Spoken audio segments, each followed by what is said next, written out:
boys can roam around. Yes, And that's true. they know the cities, like no other. Girls don't have that freedom. Yes. And, when I was 13, 14 in the Netherlands and I had to travel to another village, my parents also found that an issue. Yeah, they were But worried. but I was like, I just have to do that. I'm not going to let my fear or my parents' fear Yeah, um, stop you. stop me. Yeah.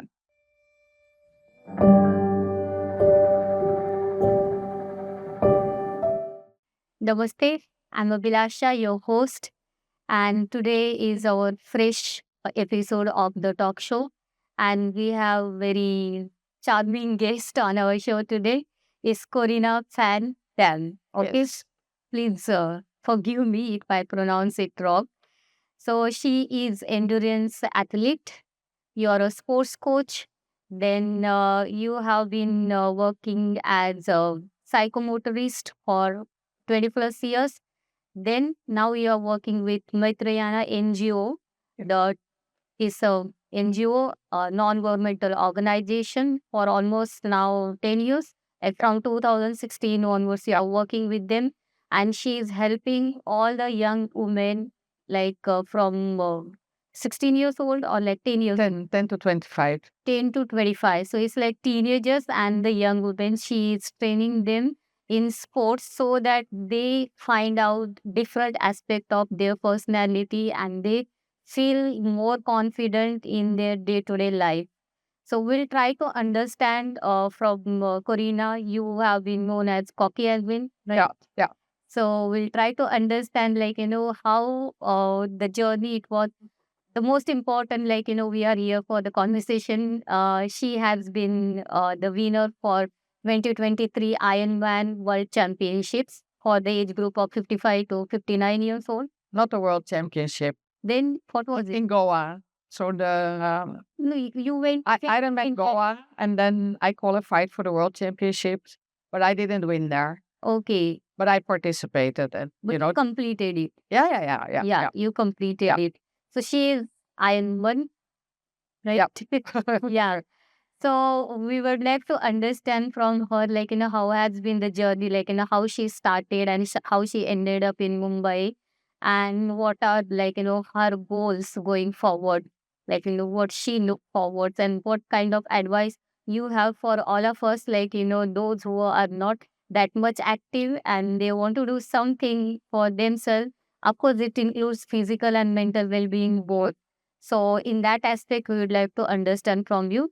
So we'll start first with your because she's from Netherlands. I just want to add this particular information as well. She's from Netherlands. She's a Dutch woman, and she has been born and brought up over there. So she started her sports journey with the football, right? Like you started with that. That's what I have read it from the sources available. Right? So, you if you could like to tell us, how you started your sport journey. Yeah. I think every child in the Netherlands start their sport journey actually with walking, cycling, swimming. Okay. So I think, the basic skills for triathlon actually Dutch children learn when they're very young. But yeah, the sport that I chose was actually were volleyball and football. Okay. But football, yeah, has been my biggest passion, and I've played it from my, let's say, 12 to 40. Actually, regular football also in leagues. So go for practice once or twice per week, and then play matches, league matches over the weekend. So I did, yeah, Almost 28 years. Yeah. 20 to 40. Means 12 from 12 years to 40 years. 40, yeah. Yeah. Almost 20 years. Yeah. So it has always been I was quite a good player, but I never reached the national team or whatever. Yeah, but I love playing, with the girls and the women, that I knew that became my friends. And yeah, if you play over the years, then you also get to know yeah, girls and women in other parts of like the province or the country. So I really enjoyed that. Okay, so you were playing with the girls only. It was not like a mix Was of not girls and boys. Yeah. Actually, when I started, mixed sports in that sense did not exist. Okay. So I wanted to play football, and I mean, I got into football in school, and we played with boys, during break and after school. And on Saturdays they had their league matches, and they went to the football club, and there was nothing for girls. Okay. Yeah, so that took a couple of years, and then in another village they started football for girls, and that's when I joined. Yeah, and I think over the years it has really changed. Nowadays it's really, if girls are talented, and they really want to put a lot of effort in it, then they can actually play mixed up to, quite an advanced age now. So that's different that when I played, then, for football, you need 11 players. Yes. So we were always already happy when we had 11 players. So then, the difference is really, there's quite a difference between two, who are talented and want to, yeah, put a lot of effort in it. And there are a few who want to play, might not be very talented, but yeah, want to be part of it. So Okay. I think now in that sense, it's uh, a bit easier to yeah, make a career in that sense in football. And that was not like when I was young. Yeah. Okay. Yeah. Now the things had changed. Yeah. Yeah. Okay. I mean, it took a long time. Yeah, it's a quite a long time because you only playing for 28 years. So Yeah, so when I started playing, and it has been actually for a very long time, football was really like a men's sport. And even actually up to the moment that I stopped playing football, and I went to Kenya to be a football coach, there was still people who said, like, why are you going to? and when was it? Or when did you go? Yeah, that was 2005. Okay. There were still people who say, like, oh, women's football, oh, I don't like watching it. And, why should women play football? So that was in the Netherlands, 2005.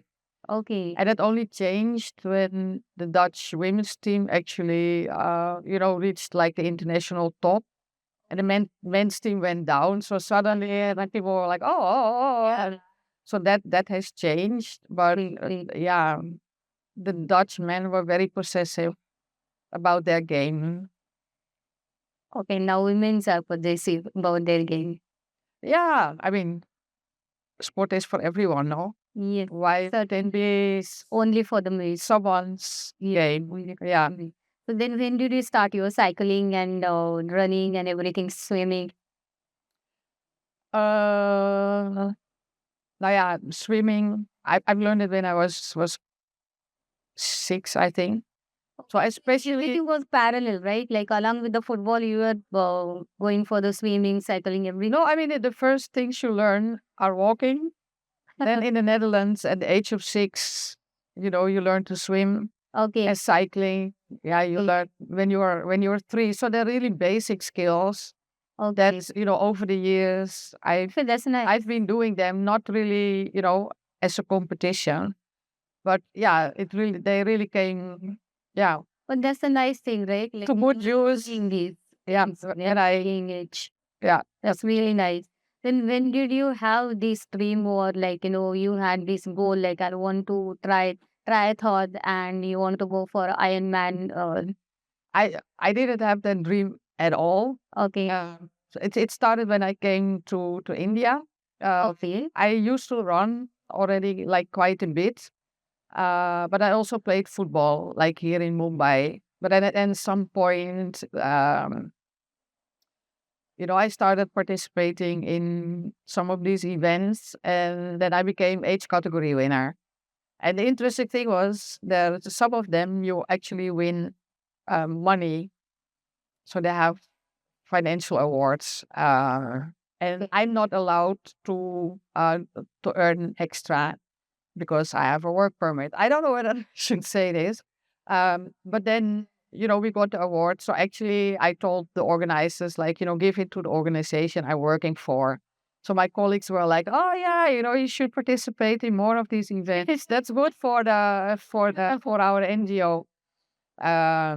Yeah, so I had a colleague at that point of time, and he said, so one of the organizers, which is ProCam, they organized the Tata Mumbai Marathon. They also organized three other uh, like runs. So together they are a slam, and they call it the ProCam Slam. Okay. And if you do all these four, then you get an extra medal, you get a T-shirt, and so my colleague was, let's do that. And he was based in Delhi, I was based in Mumbai, so it was a good opportunity, to really get to know each other, do something together, to bond over sport. And it was especially interesting because sport is our tool that we use to empower adults, girls, and young women. So after a year, we had completed the program Slam, and I asked him, "What are we going to do next?" And he said, "We're going to do Ironman." Okay. And I didn't know Ironman. I knew what triathlons were, but I didn't know what Ironman was. And the first Ironman in India was held in 2019 In Goa. in Goa. So we participated, there together, and that's how I got into triathlon. You were the So it was so there. For your age category, you were the winner. No, so the first year I was second. Okay. Yeah. And after that I finished first and That's nice. first and first. Yeah. Yeah. That's nice. And it was, I guess, it was 24 hours run. No, so it's a half triathlon.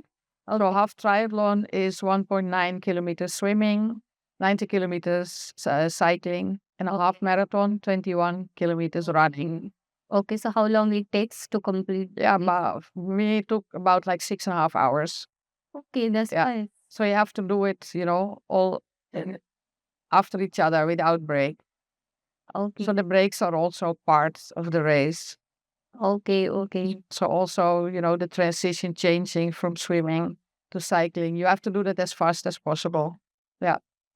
Minimize the time. Yeah. That's nice. That's nice. Yeah. Yeah. So how many ladies were there, like, when you were doing this? Were there any ladies? Yeah. So, okay, the way they organize it, it's like per age category. So I don't know how many women there are, but there are way fewer women than men.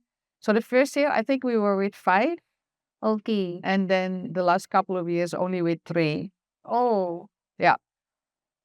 Yeah. And this year, even there were no Indian women in my age category at all. okay.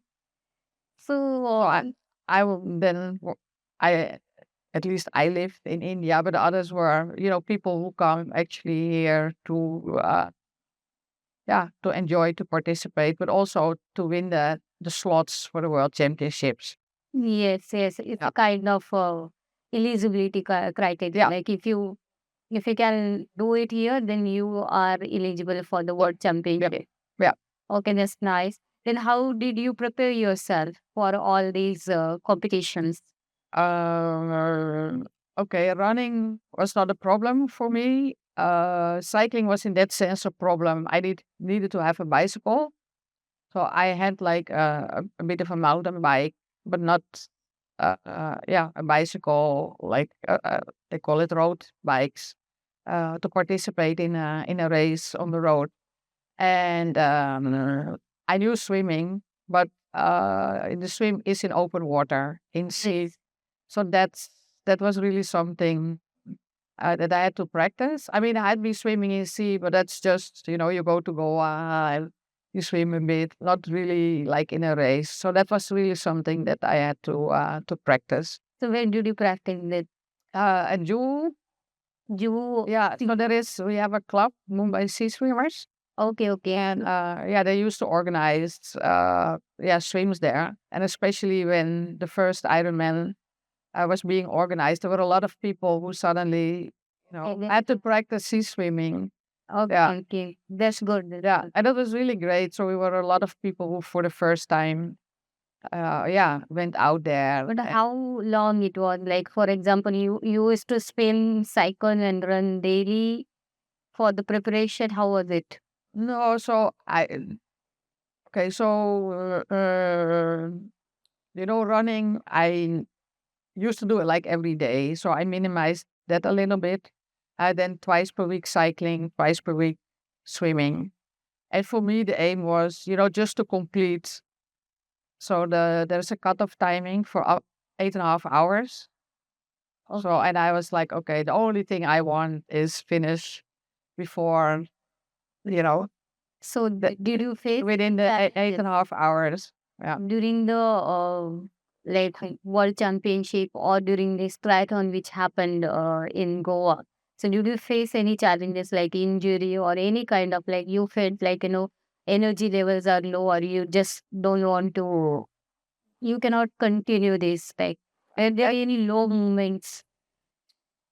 I mean, the whole thing is, of course, you're going to push to a certain limit because you want to do it as fast as you can. So that's always there. Um, I find triathlon is one of the most stressful sports because there are actually three sports. Yeah. So, there is a lot that you need to think about and prepare. You're going to have to swim. Then during the swim, you already have to start thinking about the cycling. Because, you have to transition and, your, uh, yeah, it's a different mindset. So that, organizing it is more stressful than other sports. Let me put it like that. Um, yeah, so you have to make sure that, and then that's something you learn actually while you're doing the races is, the best time to drink and eat is when you cycle. I mean, you can't do anything when you swim. Swim and run. Yeah, and that cycling takes almost half of the race of the time. So that's when you eat and drink. And then during run, of course, you can hydration, but eating, that's not that great when you run. So these are the things that you need to, figure out. Like, So you only have to figure it out like when you're going to eat, or it has been told by the organizer. not by the organizers, but once you get into the sport, then you talk to people, you start reading about it, Okay. and I mean, I'm really an amateur sports person, and I also like to figure out things myself. So I'm not very good in listening to other people's advice. So I really have to figure out what works for me. So I also, there are a lot of things, let's say, that I don't do, that I just don't follow, or I try it out and then I think, okay, I don't see any difference. So So you let me not. figured it out that Yeah. you should eat while cycling. No, yeah, I mean, I know the theory behind it, and we try to do it. The difficult thing is, most of the time you don't even want to drink or to eat. You just want to cycle. Yeah. So you have, Finish it off. yeah. So you have to The goal is that. yeah, you have to take that time, and sometimes, yeah, you just don't feel like drinking is a bit easier, but eating or taking a gel, that's Okay. So what is more important here? Means like what do you feel like physical strength is important or mental endurance is more important during this events? What was your experience? Not about others. What was your yeah. Okay, so I really do this because I love to do sports, especially swimming and running. I really love it. Cycling, I'm really like a recreational cyclist. I go somewhere and then I want to have a cup of coffee and then I want to cycle back. So really, fast cycling has never been my passion. So I find that's the hardest part. But the way I approach this was really, you know, I just want to finish it. So I really put a lot of effort in building my base. okay? That I know that, you know, uh, uh, like, and even now, if you tell me like, okay, tomorrow we're going to do a triathlon, I know I can do it. Okay. So that I have. And of course, depending on what is coming up, I uh, do a little bit more of this or a little bit more of that. So I'm now preparing for the Silk Route Ultra, Okay. and that's like a 122 kilometers race in Ladakh. Oh, It starts in Nubra Valley, then you go over Kardungla and then down to Leh. So the challenge there is one, of course, the distance, and yeah. second part Altitude. is the altitude. Yeah. So I tried last year, and then actually I dropped out of the race uh, because I tilted to one side. I didn't know that, Oh, but someone I know said like, "Oh, you're tilted to one side," and I was like, "Okay, it was in Allison. I don't know." I was not able to assess it, so I thought I really didn't like that. So then at some point, I was like, I'm not very comfortable. Oh, sorry. I'm not very comfortable with, yeah, the fact that I'm not able to feel that I'm tilting. So then I stopped the race. Mm-hmm. On my way down, I went down with the doctors in the car. I saw a lot of people tilted to the right or tilted to the left. I thought, okay, Okay. there are more people who apparently have it. So this year I want to complete it. Okay. So I have my base, let's say, endurance level, and now I'm focusing a bit more on endurance. Like I just told you, I'm going to run 6 hours tonight. Yes. So and that's really about uh, mileage and just completing it. Yeah, Okay. So now you have been playing sports, and then of course you are participating in this endurance events as yeah. well. So have you been like injured, or have you been sick? Then how? Touch wood, no, No. no. So I rarely have injuries. I'm very lucky. Um, perhaps it's luck, and perhaps it's that my foundation is quite strong, and perhaps I don't push myself really to the limit. Uh, yeah. Okay. So I haven't really had injuries that kept me from No. sports for Okay. a long time. So And no sickness and well. touch wood. Yeah, Yes. yeah, yeah. Uh, So I'm quite, um, yeah. At this point of time in my life, is completely strong, and then you go for the competition. yeah, I have the foundation and I recover, pretty quick. So how do you learn then? Like you said like you don't go ahead with the advice from someone else. Then for whom do you rely for, on like whom, or what are the sources on which you rely for the information or knowledge? I think mostly what my body tells me. Okay. So like last week, I did a 50 kilometers run, which also took 6 hours. Oh, Then then it's just really listening to your body, and so I didn't really have like a lot of stiffness, only my ankles. I was wearing a new pair of shoes, okay. so that's then the learning.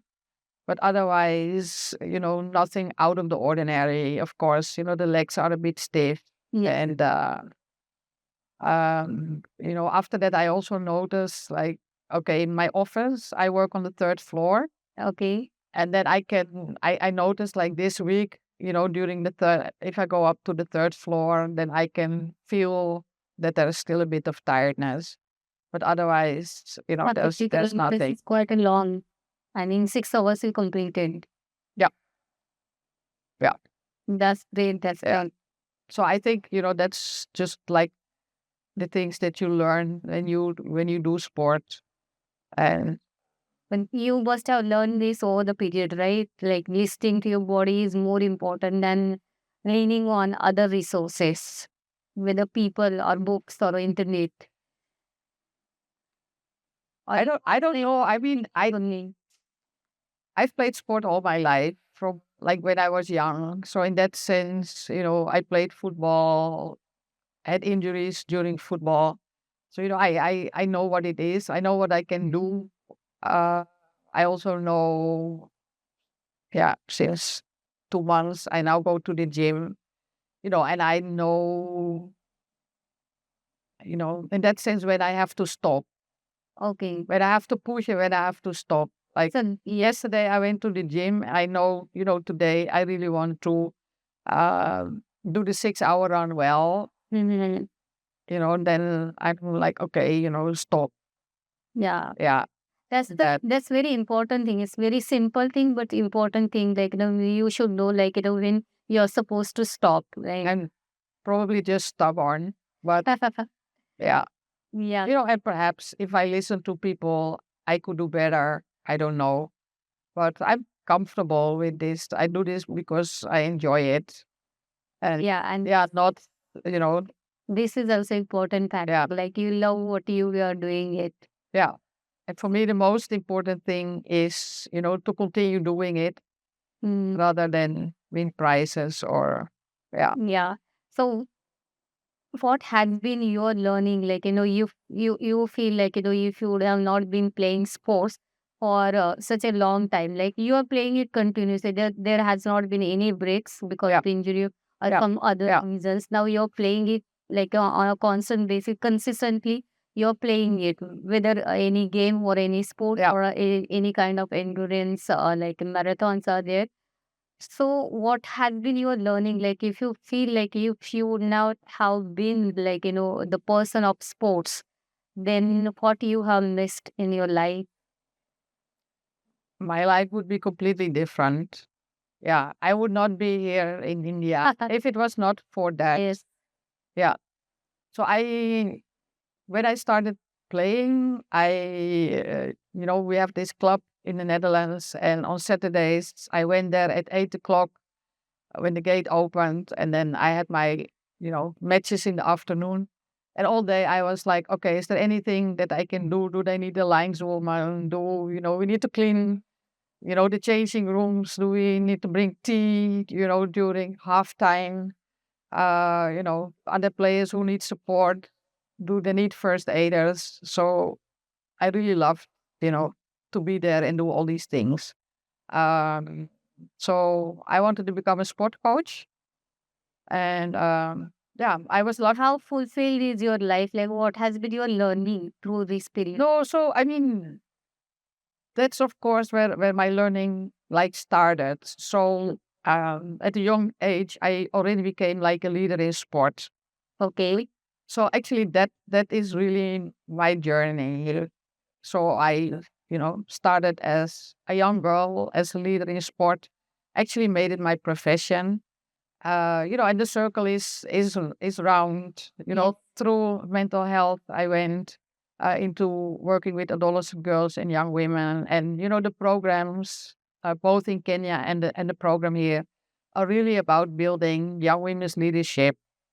So, in Kenya, for how many years you were there? 11. 11 years. Yeah, Okay. That yeah, seems a very long time. yeah, yeah, yeah, And now here almost 10 years. yeah, yeah, yeah, yeah. So that's in that sense, the story of my life. I mean, I uh, experienced, the power of women's leadership in sport myself, and I'm now in a position where I can build that among, other young girls and women. Yeah, that's And wonderful. yeah, and that I work actually with my colleagues who do that work on the ground. So I think that's my biggest learning, that through sports, like, women can achieve a lot. Women belong in sport.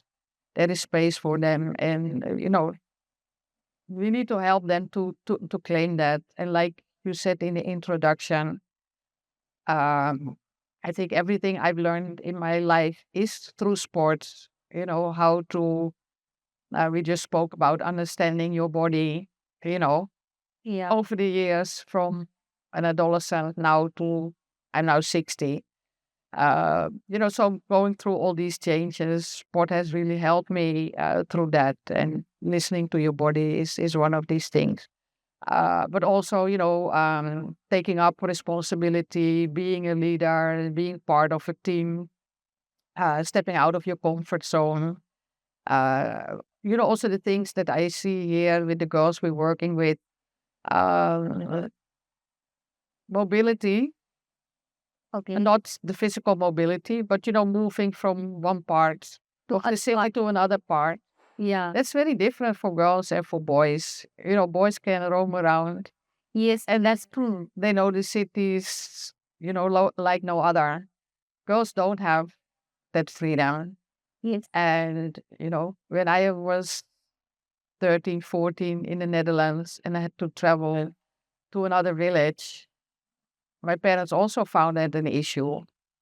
Yeah, they were But worried. but I was like, I just have to do that. I'm not going to let my fear or my parents' fear Yeah. um, Stop you. stop me. Yeah. So I think, these things that I learned when I was like an adolescent, they're not very different than from the girls I'm working with at this moment, because they also need to actually be allowed to step out of their comfort zone, but also, yeah, to be mobile, to travel across the city. Yeah. Yeah. How do you deal with them? Because like as an Indian girl, I can understand because there are so many taboos. Like Yeah. you are not supposed to travel this particular time. You are not supposed to do this. You are not supposed to do that. You should be doing this much only. Then you should come back at home. You should be wearing this kind of clothes only. So how do you deal with this? Because it is not only sports coaching. It's a kind of like all other social and economical factors you're dealing with Yeah. in. So yeah, we're using sports to bring these things up. Yeah. So, we can go to parents and tell them, the girls should be allowed to wear what they want. They should be, able to travel around. So are they But just, to you? no, Those but like just talking about it is not going to change it. Yeah. But because of sports, if girls have to play against each other and they have to travel from one place to another. Yes. So, we have a situation in which, it's not just a discussion about the topic, but something needs to happen. Either they say yes or they say no. And the same with wearing clothes. Initially, there's not all parents like it when girls start wearing. I'm not even talking about shorts, but like t-shirts, Yes. or sport shoes, or um. But it's a process. Okay. It starts with Something small. whenever we start a program, girls in schools wear school uniforms. In the communities, fine. If you wear a shower camise, wear it. No issue. What we notice over time is when they stay in the program, things start changing. They also want to wear a t-shirt and they go home and start having these discussions. But at some point of time, the family allows, and that's one small step, but it's a battle that I think all the girls and women, um, have to fight step by step in order to get, let's say, Now with where you are that now. awareness that they have to know this. Yeah, So I think you are working like that particular source through this. They are getting this awareness and they're going ahead. yeah, but also, having these discussions with their parents. Yeah. It starts like with a t-shirt. But at some point, it is about menstruation. It's about the friendships that they have. It's about Yes. the study that they want to Yes. choose.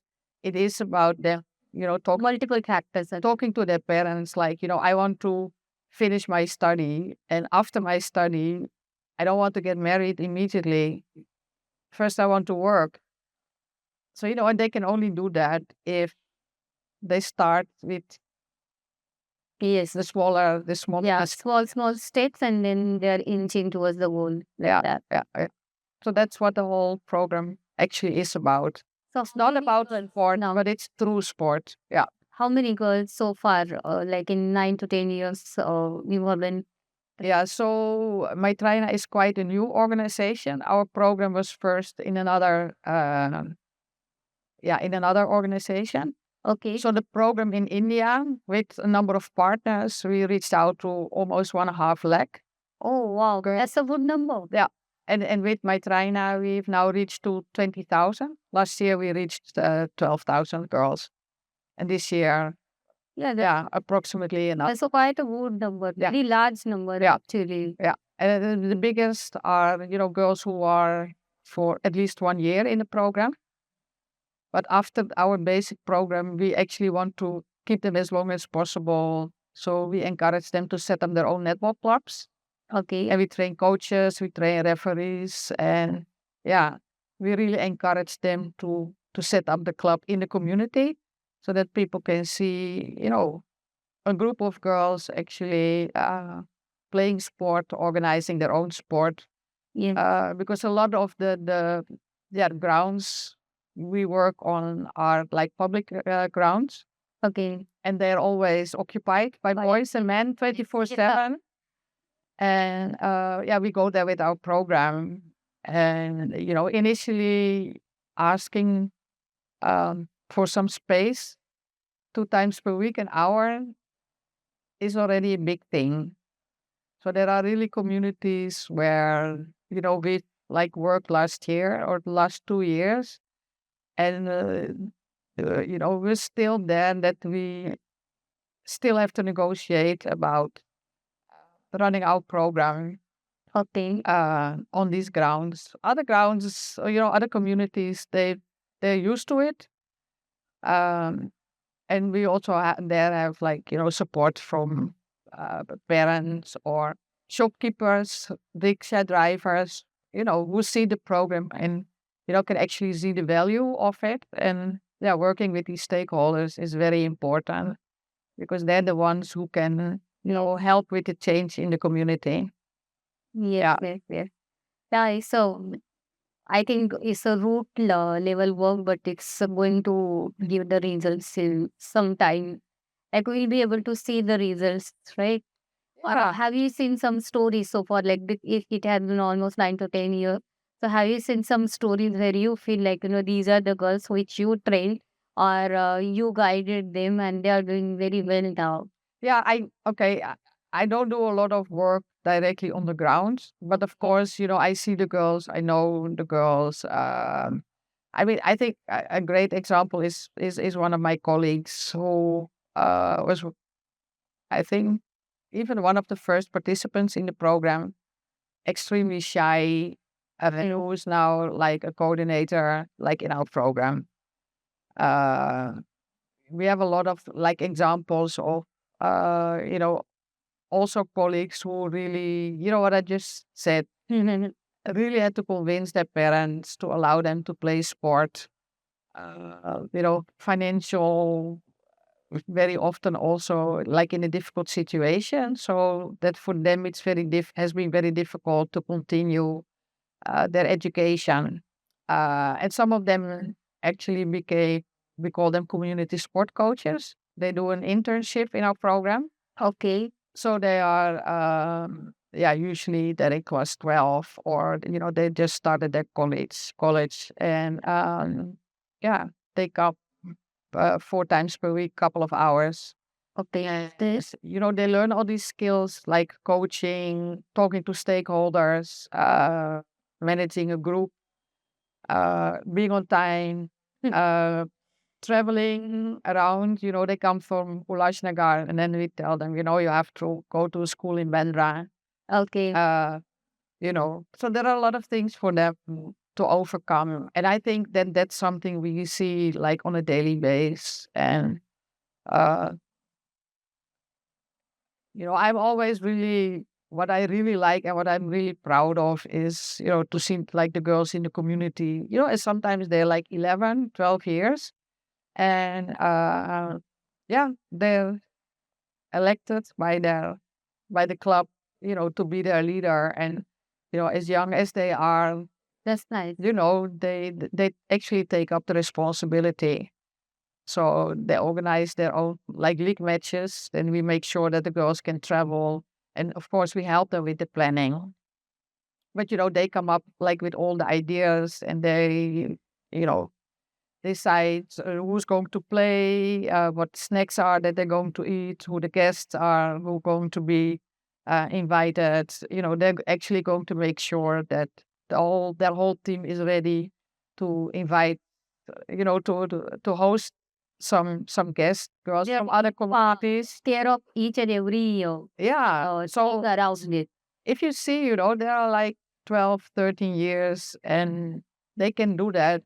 Yes, Then certainly. we're just underestimating these girls now. Yes, yes, certainly they can do it with the opportunities it Yeah. provided.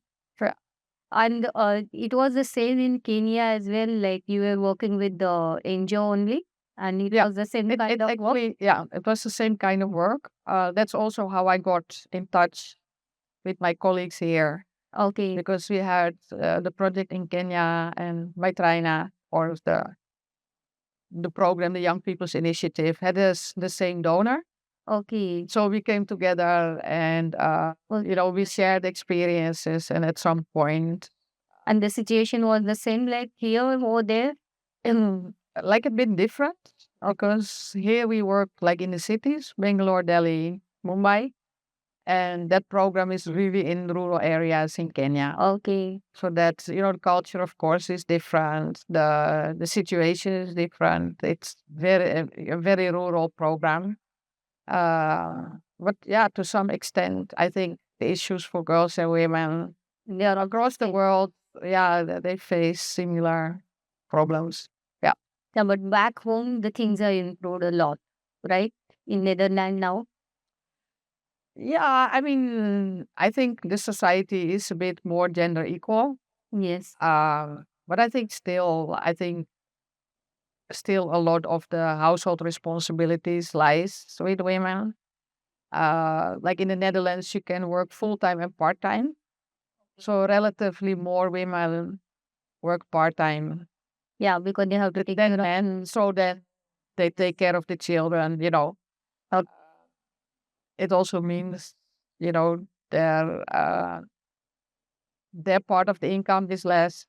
Their how they build up pension is going to be less. So as long as you stay married to the same guy, there's probably no issue. But then, Oh, got it, got it. yeah, I think still, like women in leadership is still there are still more men in leadership than women, and like we've never had a female, uh, let's say, like prime minister. Okay. That's always a man. So, Not so far.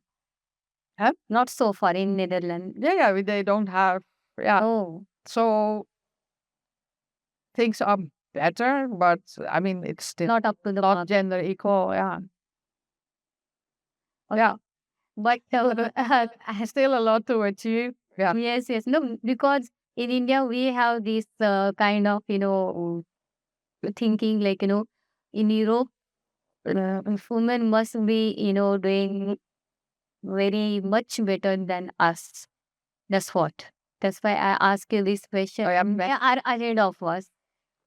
For me, it's like whether societies are more gender equal. I think the Netherlands is more gender equal, Yes. but it's not gender equal. I mean, on the scale, the issues are still Yeah, where scale very little high. yeah, I just, like read an article in a Dutch newspaper about there is gender-based violence, there is domestic violence. Okay, okay, Yeah, these things are still there. The good thing is it's not growing, but yeah, it's still there. okay. So now I'm coming to this part. I just read like there is, I think every year they publish this happiness index. Okay, so Netherlands, I think it ranks in first top five. Like I think fifth country. Netherlands is the fifth one in happiness index, and as far as India is concerned, we are 118th out of 143 countries, and I think Denmark is at the top. It is always at the Yeah, the Scandinavian. yeah. Yeah. So, what do you feel like? Do you feel that change? Like, it's a vast difference. Like 118th, we are in India, and then fifth. So do you feel that kind of, well-being or is there or happiness like here we are lacking? Miss, Okay, so just that since you have been there and you are here, I I'm just here, want to I'm here now, and I'm happy here. understand. I mean, it of course it depends on like the parameters, Yeah, and the parameters perhaps are designed by people in the West. yeah, I don't know. yeah. It is published from there only. Yeah, so if India would make the happiness index, it would perhaps have different parameters. Yeah, I mean, here people, I mean, I love my family, but I think here, the connections that people have with their family is much more, how do you call it? much more deeper. it Deeper or, stronger or Yeah, they're more connected. They're more in touch with each other. very connected. So I think we live more like in an individual society, which of course has its advantages and its Yes, both disadvantages, cons are there. while living in the family also has its Yes, advantages yes, and yes. its disadvantages. So I always find it very, very difficult to Okay, say, which country is happier than the other country. Uh, okay, okay. I mean, of course, for me, it's easy. I know that I'm extremely like privileged. I grew up in a family where, you know, my parents were really, you should do what your passion is, whatever you want to do, just give it a try and we'll take it from there. So I think that support I've always had. Um, I've been Was healthy. really important, but Yeah, I've been healthy. I've had support. Money has not been an issue. Uh, yeah, I've always been able to convince my parents, always to push a little bit, but get things done that I wanted. I grew up in a country where um, you know, you are encouraged to be that individual, to look after yourself, to earn your own money, and not to depend on others. And, uh, I think I was lucky that I could grow up like that because that's why I'm now here and do the thing yeah, you could take that the I decisions of want to time. do. Yeah, and I can see it like with my friends. Like we have a group of, like, I don't know whether you know Pinkerton. Yeah, I know. Yeah, so we started that group like probably 9 years ago, really for women to go out, take time out for yourself, start looking at your own fitness, your health. Uh, the idea was, of course, that a healthy woman makes a healthy family. Yes, But it's also really about, you have that right to be healthy yourself and, yes, certainly. to take time out for yourself. I don't know what I was going to say, but I think, what I notice is, um, you know, whether they can come or not, a lot depends on the family. If there are children who have to go to school, or there is a husband who needs something, or there is an elder person in the family Yeah, they who are needs support, got it. that they can come out and do Okay, their so walk, many do their run. responsibilities are there at home. Yeah. So And it's a kind of guilt as well for some women, like if they are not able to take care of those things and still they are going out for themselves. yeah, then you're always in a difficult situation. Yeah. So in that sense, uh, of course, living an independent life, being alone. I'm not married. I mean, it has its pro and it has its cons, of course. But yeah, these are the decisions that I made. I'm happy with that. But yeah, um, I think in the time in um, the family that I grew up in and with. Uh, I was really able to do that and lead the life the way I wanted. And that's a privilege. So now, what you would like to say, to the women, young women who are not the part of your program, but still they will be watching us. So, what would you would like to give the piece of advice, a simple piece of advice to them, considering your whole life? Yeah, who am I to give advice, especially to people who are not like in our program? But I think let me go back to the Pinkerton women.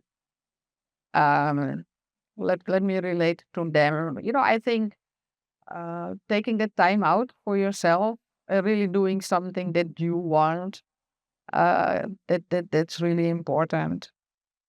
I mean, as much as families, husbands, and children are important, uh, um, I think you yourself are the most important, and it's only great for all the others around you if you can be like more and more yourself. And I know it's very difficult because there are a lot of expectations for girls and women, Yeah, how to behave, how to say something or keep quiet, yeah, what to wear, what to do, what not to do. But I think it would be great if every woman, just would try to push the needle a little bit. And I think it is already happening. yes, Um, but yeah, as you say, 118 in the happiness yeah. index, I think if women could stand up a bit more for themselves and really, be allowed to what we would say exercise their rights and fulfill their potential because there's so much more no Yeah, in women than yeah, being someone's daughter, wife, or yeah. Relationships are important, but yes, until and unless you are being yourself, those relationships may not make any meaning to your life. yeah. So those are Absolutely. right. Yeah. So now coming to the part of conclusion, and what would your plans now? Like you said, like you want to run that Ladakh run, and but what do you want to do apart from this? Like whether it is running or apart from sports, what are your some small desires or wishes which you want to fulfill? Well, the good thing is a lot of the things that sometimes, let's say, women who are a little bit younger than I now want to do are things I've already done. Like, the hiking, parachute jumping, rafting, wild water canoeing. I've done that. So Okay, I don't need to do that. and look back and just say, okay, I have done all Yeah, so these. that kind of desires, I'm okay with that. I've done that. And so one thing, of course, I really hope whatever I'm doing now to do that as long as possible. I just turned 60, so Not there are many years to go down. that you never know. But I mean, I really hope that, at the level that I'm now at, that I can continue doing it. I have Ladakh coming up, then a 12-hour swim a week later, then Where it is that swim? uh, in Palawan swimming pool. Okay. So the Mumbai sea swimmers organize an event and Oh, you can swim 12 hours. Then there is a big event with the sea swim, 10-kilometer sea swim. Then I'm going to Spain for the World Championships, Ironman. oh, again So, going. yeah, so if I can continue doing these things, This is happening in the Spain Championship yeah, this year only. this year. Okay. So I've lined that up. Oh, okay. So Okay. that's September, October, November. So, and I hope I can continue doing that for the next couple of years. It is, and being healthy and being fit and have the resources to do that, of course. Uh, and I hope I can really have a couple of years that I can continue working in Maitrayana. We are a new young organization. This year we'll be 4 years old. Maitrayana, Yeah. 4 years old. Yeah. But you are here from 9 years, right? Yeah. So the program was earlier in another organization. But it was by Maitrayana only, the same organization. So it was called the Young People's Initiative. It was in an organization during COVID. We actually moved out and now we have our own organization. So in that sense, we're still very young. Yeah, 4 years is Yeah. very young for the organization. Yeah. So there's a lot that needs to be done. The way the world currently is, it's quite difficult to get money. So international funds are becoming more and more difficult. There is CSR money within the country, but people don't really like to hear about girls and women's rights. So there's a lot that we need to do to, get our story straight and to convince people that it's not just about, Yes. building girls' skills and then get them into a job. If we don't work with these parents and some of them, the parents who don't allow the girls to engage in sports, wear a t-shirt, travel across the city, then they're not going to be able to actually to take up these jobs and stay in these jobs. Yes, several aspects are in. Yeah. So we are really focusing on, we need to work with these girls and young women. You are planning to expand as well then in other parts in but also more deeper. How can we help the 13, 14-year-olds, to go through that whole process so that, when they're 18, 19 and they are ready, that they can take up the job and that everyone is okay with it, that there's no pressure to get married, to get children, but that's, the whole ecosystem is okay. With girls in time to change. Yeah. For it has been there for thousands of years. Yeah, but we can't wait another 1,000 years now. Maybe some 100 years. Yeah. But it would be great if the next generation can. So it's already happening in some sector of the society. Like, for example, for me, it is not that pressure, but like of course, it's kind of like all things are happening at a time. Like there are some women, they have been given all the facilities, all the resources available. Maybe because they are like from that particular family or from that particular social section or of the society. And at the same time, there are some women who are like still struggling it. Yeah. So everything is going parallelly. Yeah. But so somewhere it will get catch up. Like everybody will be in the same mode. Yeah. But I don't think it's always about having more money or. It's not about whole money. It's about like like it was somebody's parents are educated. Like then it makes a lot of difference. Even. Of course, education is not only academic education I'm talking because about. Those broadened horizons are also required along with the academic education. So that happens. At that sense, the gender equality actually cuts across the whole, social stratas. I also know, like parents who don't have a lot of money, but who are really treating, the sons and daughters equal, who give their daughters the same. Yes, that is they all really say like, okay, I know if I want to get her there, I need to do more for her. So it's true. Like many athletes, like young women athletes, as far as India is concerned, they're coming from the like rural areas or like semi-urban areas, and they belong to very common families. So things are changing. And like you people are playing facilitators role so that it becomes a little faster. We try to do that. Yes. So I wish you all the best and thank you very much for coming here and sharing all this, is a kind of knowledge and wisdom which you are sharing with us. Right? No, thank you so much for inviting me. And it was really a pleasure talking to you. Thank I really enjoyed it. Yeah. you. Yeah.